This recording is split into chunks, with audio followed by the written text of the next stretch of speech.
శివుని దర్శనంతో బ్రహ్మమానసపుత్రి అయిన సంధ్య జ్ఞాని అయింది. అయితే మరి తీవ్రమైన తపస్సు ఎందుకు చేసింది? దక్షుడు తన అల్లుడు అయిన చంద్రుడిని ఎందుకు శపించాడు? అసలు ఏం జరిగిందో తెలుసుకుందాం.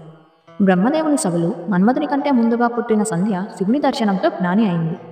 కానీ ఆమె పుట్టగానే తండ్రిని తోబుట్టువులని కూడా కామవివసులను చేశాను కదా అని పశ్చాత్తాపడింది. బాధతో పరిహారార్థం తపస్సు చేసేందుకు చంద్రభాగ పర్వతానికి చేరింది. మన్మథుని కళ్యాణం హడావిడి నుండి తేరుకున్న బ్రహ్మ సంధ్య గురించి యోచించాడు. ఆమె తీసుకున్న నిర్ణయం గురించి తెలుసుకున్నాడు.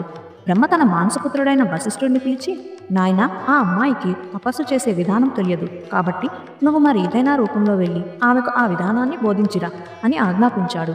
వశిష్ఠుడు బ్రహ్మచారి రూపంలో చంద్రభాగ పర్వతంపైనున్న సంధ్య వద్దకు వెళ్ళాడు. ఆమెకు తపో విధానాలన్నీ బోధించాడు. ఓం నమః శంకరాయ అనే మంత్రాన్ని ఉపదేశించాడు. ఆ శంకరుడు దిగివచ్చేదాకా దీనినే జపించు అని చెప్పి వెళ్ళాడు. సంధ్య తీవ్రమైన తపస్సులో మునిగిపోయింది. ఆమె తపస్సు చేస్తున్న కాలంలోనే దక్షుడికి అశ్విని, భరణి, కృత్తిక ఇలా 27 ఆడపిల్లలు పుట్టారు. దక్షుడు వారందరినీ చంద్రుడికి ఇచ్చి పెళ్లి చేశాడు. అందరూ చంద్రుడి భార్యలే. అయినా చంద్రుడికి మాత్రం ఎందుకో రోహిణి పట్ల విపరీతమైన ప్రేమ ఉండేది. ఇది మిగిలిన 26 భార్యలకి ఇబ్బంది అయింది. వాళ్ళంతా కలిసి వెళ్ళి తమ తండ్రి అయిన దక్షుడికి విన్నవించుకున్నారు. దక్షుడు చంద్రుడిని పిలిపించి మందలించాడు. అయినా అతని ధోరణిలో మార్పు రాలేదు. అందుకు ఆగ్రహించిన దక్షుడు చంద్రుడిని క్షయగ్రస్తుడు కమ్మని శపించాడు. చంద్రుడు బ్రహ్మని ఆశ్రయించాడు. అందరూ కలిసి వెళ్ళి మహాతపస్విని అయిన సంధ్యను ప్రాధేయపడ్డారు.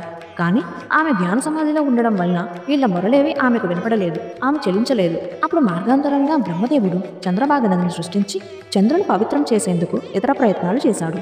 తన చుట్టుప్రక్కల ఇన్ని జరుగుతున్నా సంధ్యాదేవి మాత్రం తపోదీక్షను విడవలేదు.